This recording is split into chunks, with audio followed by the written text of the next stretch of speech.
অব্যাহত শপথ জটিলতা। রাজ্যপালকে ফের চিঠি দিলেন দুই তৃণমূল বিধায়ক। আজ শপথের জন্য বিধানসভায় অপেক্ষা করবেন বিধায়করা। দুপুর 12টা থেকে 3টে পর্যন্ত অপেক্ষা করবেন সায়ন্তিকা এবং রেয়াতকে রাজ্যপাল তিনি রাজভবনে ডেকে পাঠিয়েছেন শপথ পাঠের জন্য। অন্যদিকে এই দুই নবনির্বাচিত তৃণমূল বিধায়ক তারা বলছেন যে বিধানসভাতেই তারা শপথ পাঠ করতে চান। সিদ্ধান্ত তো আমরা নেওয়ার জায়গাতে নেই, আমরা অপেক্ষা করছি অনারেবল গভর্নরের সিদ্ধান্তের জন্য।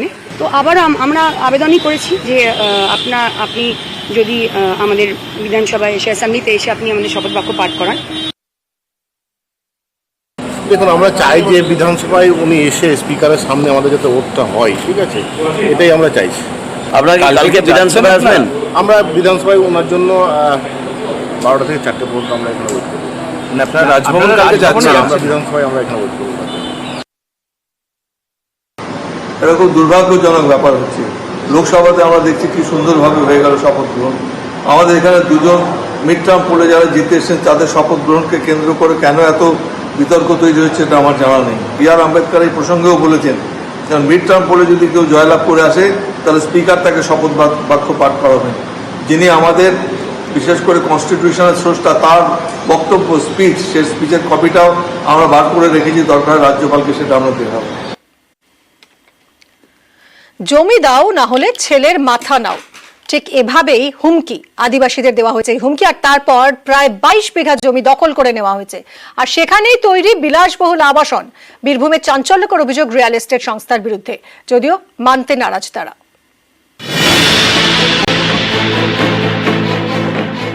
বীরভূমের বোলপুর, এখানে তৈরি হচ্ছে একের পর এক আবাসন। অভিযোগ, আবাসন তৈরির জন্য খুনের হুমকি পর্যন্ত দিয়েছে নির্মাণকারী সংস্থা। এরা বলছে এগুলো জাল পাট্টা জমি ছেড়ে দিতে হবে, না হলে তোদের মাথা নিয়ে নেবো। জমি চায় না ছেড়েছে, রাধিঘাট 12টার সময় ফোন করে বলছে। হ্যাঁ, ভয় দেখে একদম ভয়, পুরো ভয়। বলছে পুলিশ দিয়ে তুলিয়ে দেবো, তোরা কিছুই করতে পারবে না, যেখানে যাবি কিছুই করতে পারবে না। বোলপুরের ৭০ গ্রাম পঞ্চায়েতের কসবা, এখানে তৈরি হচ্ছে বিলাসবহুল আবাসন। এর মধ্যে রয়েছে ফ্ল্যাট কটেজ। প্রায় 52 বিঘা জমি নিয়ে আবাসন তৈরি করছে সবুজ পত্র নামে একটি রিয়েল এস্টেট সংস্থা। অভিযোগ, এর মধ্যে প্রায় 22 বিঘা জমি আদিবাসীদের কাছ থেকে জোর করে দখল করা হয়েছে। আদিবাসী বাসিন্দাদের দাবি, নামমাত্র টাকা তাদের হাতে ধরানো হয়েছে। কেউ পেয়েছেন 30,000 টাকা, কেউ 50,000। জেলা প্রশাসনের কাছে এই নিয়ে নালিশ জানিয়েছেন তারা। আমরা তো সব ওই অনেক দিন ধরে চাষ করে আসছিলাম, এই হঠাৎ করে এই 1 বছর ধরে সব এরা সব বলছে তোমাদের ভুয়ো পাট্টা, তোমাদের এই সব ইয়ে নেই। ওরা সব জোর করে দখল করে নিল। আমরা তো ওই কোথায় ওই জেলারও এইসব ওই থানা এইসব তো আমরা তো জানিয়েছি। ভিএসল্যান্ড দেখাক কোন প্রপার্টি, আপনি বাংলাভূমি.com খুললেই তো পেয়ে যাবেন। আর ওখানে টোটাল জমির দাগ নাম্বার ধরে ডিটেলস দেওয়া আছে অর্ডার শিটে। এত বড় প্রজেক্টে যদি একটা এফেক্ট হয়, সেইটা তো সমাজের জন্য খারাপ। ওদের তো অসুবিধা হওয়ার কথা নয়, ওরা তো প্রসেসের মধ্যেই আছে। ওদের কাছে এতগুলো নোটিশ দিয়েছে, হিয়ারিং হয়েছে, ওদের প্রসেসটা মেনটেন করুক না। সরকারি প্রসেস যেটা আছে সেটাই মেনটেন করুক। যতটুকুনি ল্যান্ডের উপরে করা হয়েছে তার মধ্যে কিছুটা ওদের রাইতি প্লট আছে, কিছুটা বর্গা কনভার্সন ইত্যাদি কিছু আছে, আর কিছু আছে আমাদের পাট্টা শোনা গেছে যেটা। তো পাট্টা ল্যান্ডগুলোও কিন্তু আমরা সেটাও দেখছি যে পাট্টা ইস্যু করা হয়েছে, এগুলো বর্গাও ইস্যু করা হয়েছে। সব দিক খতিয়ে দেখে কিন্তু আমরা এর সিদ্ধান্ত নেব, এবং যা সিদ্ধান্ত নেবো সেটা এনকোয়ারি মোতাবেক হবে এবং স্টার্ন অ্যাকশনই নেওয়া হবে। সে পাট্টাগুলো সঠিক কি সঠিক নয় সে বিষয়ে তদন্ত শুরু হয়েছে।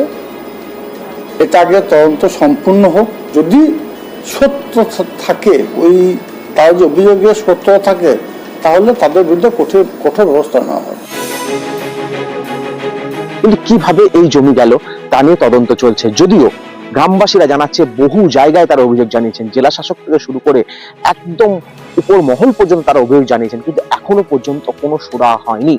আর উল্টো দিকে আবাসন কিন্তু তৈরি হয়েই যাচ্ছে। যদিও রিয়েল এস্টেট কোম্পানি যারা এই আবাসন তৈরি করছে তারা কিন্তু কোনো কিছু বলতে নারাজ। শান্তিনিকেতন থেকে ইন্দ্রজিৎ রুজ, নিউজ 18 বাংলা। পূর্ব মেদিনীপুরের রামনগরে আক্রান্ত বিজেপি নেতা পঞ্চায়েত সমিতির বিরোধী দলনেতাকে মারধরের অভিযোগ। বিজেপি নেতা সহ 6 বিজেপি কর্মীকে মারধরের অভিযোগ তৃণমূলের বিরুদ্ধে। হামলার অভিযোগ করছে বিজেপি আর অভিযোগ অস্বীকার তৃণমূলের। পঙ্কজ আমাদের প্রতিনিধির সঙ্গে কথা বলবো। পঙ্কজ, ঠিক কি অভিযোগ বিজেপির? দেখো, তোমাকে জানি নাকি বিজেপি যেটা অভিযোগ হয়েছে যে গতকাল যেখানে বিডিও রামনগর 2 ব্লকের বিডিও একটি মিটিং এর আয়োজন করেন, সেক্ষেত্রে কিন্তু বিজেপির কর্মীরা আসে ওই মিটিং যখন ক্যান্সেল হয় তখন মিটিং থেকে বাড়ি ফেরার পরে সাকুয়ার কাছে কয়েকজন তৃণমূলের কংগ্রেসের আশ্রিত দুষ্কৃতীরা যারা অভিযোগ করছে যে 30 থেকে 40 জন তারা হঠাৎই লাঠিসোঁটা নিয়ে তাদের কর্মীদের উপর মারধর করে। সেক্ষেত্রে রামনগর 2 নম্বর পঞ্চায়েত সমিতি যে বিরোধী দলনেতা ছিল সেই সুব্রত জানা গুরুতর আহত হয়, তার সঙ্গেও আরো 5 জন বিজেপি কর্মী গুরুতর আহত হয়। তাদের মধ্যে একজন যে সুব্রত জানা গুরুতর আহত হয় তাকে কাঁচি মহকুমা হাসপাতালে ভর্তি করা হয়েছে। সেক্ষেত্রে তৃণমূল কংগ্রেসের পক্ষ থেকে যেটা অভিযোগ করছে, যেখানে অস্ত্রগিরি নিজেই কিন্তু স্বীকার করেছে যে তাদের কর্মীকে মারধর করা হয়েছিল, তাদের তৃণমূল কংগ্রেসের কর্মীদেরকেও মারধর করা হয়েছিল, বিজেপি কর্মীরা মারধর করেছে। সেই ক্ষেত্রে তারা কি ফুল দিয়ে পুজো করবে বা রসগোল্লা খাবে, এই নিয়ে কিন্তু সেটা প্রতিক্রিয়াও দিয়েছেন অখিলগিরি, যেখানে রামনগর বিধানসভার বিধায়ক তৃণমূল কংগ্রেসের বিধায়ক অখিলগিরি। এক্ষেত্রে 2 পক্ষের মধ্যে কিন্তু যথেষ্ট চাপানোত্তর একে অপরের দোষারোপ করছে। এই নিয়ে রামনগর 2 নম্বর ব্লকের যেখানে রাজনৈতিক চাপানোত্তর শুরু হয়েছে, যে তাদের অভিযোগ যে তৃণমূলের কংগ্রেসের 30 থেকে 40 জন বিজেপির কর্মীদের উপর লাঠিসোঁটা নিয়ে অতর্কিতভাবে লাঠিসোঁটা দিয়ে মারধর করে, এমনটা কিন্তু অভিযোগ করছে। পঙ্কজ, ধন্যবাদ। আমরা শুনবো দুজনের বক্তব্য। বিজেপির অঞ্চল প্রধান কি বলছেন, পাল্টা রামনগরের বিধায়ক অখিলগিরি তিনি আবার বলছেন আমাদের ছেলেদের মারলে আমরা কি রসগোল্লা খাওয়াবো। পরপর দুজনের বক্তব্য শুনুন। পেশেন্ট খুব সিরিয়াস। আমাদের পঞ্চায়েত সমিতি বিরোধী দলনেতা সুব্রত জানা তাকে আক্রমণ করে তৃণমূলের দুষ্কৃতী বাহিনীরা। পুলিশ যখন আসে ওরা পালিয়ে যাচ্ছে দৌড়ে দৌড়ে, কিন্তু পুলিশ পারলে তাকে অ্যারেস্ট করতে পারতো সেই মুহূর্তে, কিন্তু করেনি। আমাদের লোকেদের গায়ে আঘাত করেছিল, থানায় কমপ্লেন হয়েছিল, আমাকে কিছু করেনি। মারবে না তো কি রসগোল্লা খাওয়াবে? ওরা যখন আমাদের কর্মীর গায়ে হাত দিয়েছিল, কমপ্লেন হয়েছিল, হাসপাতালে ছিল, তখন মনে ছিল না, কিন্তু উপর দিকে ছুড়লে নিজের গায়ে লাগবে। টার্গেট 26-এর বিধানসভা নির্বাচন, তাই হেরো নেতাদের সরিয়ে ফেলছে তৃণমূল। লোকসভা ভোটে যেসব এলাকায় তৃণমূল পিছিয়ে রয়েছে সেই সব এলাকার নেতাদের আর দায়িত্বে রাখছে না ঘাসফুল নেতৃত্ব। কোচবিহার থেকে শুরু হয়েছে ছাঁটাই প্রক্রিয়া, ধাপে ধাপে রাজ্য জুড়ে চলবে।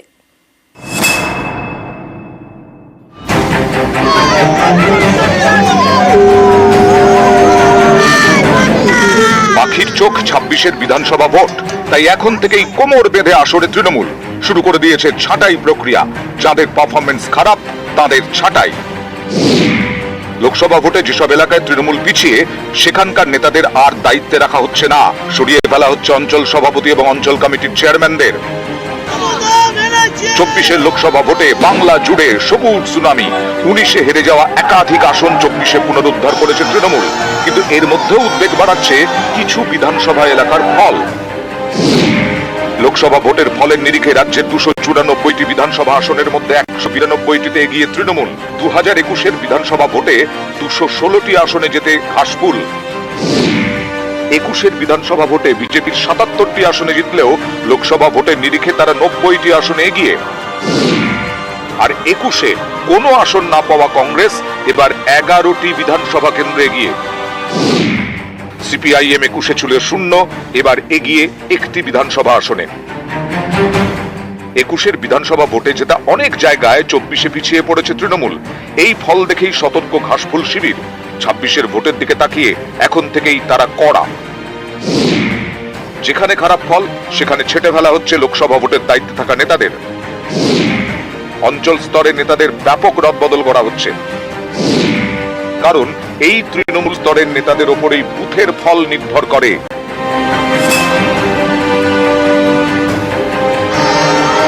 তৃণমূলের এই ছাঁটাই অভিযান শুরু হয়েছে কোচবিহার থেকে।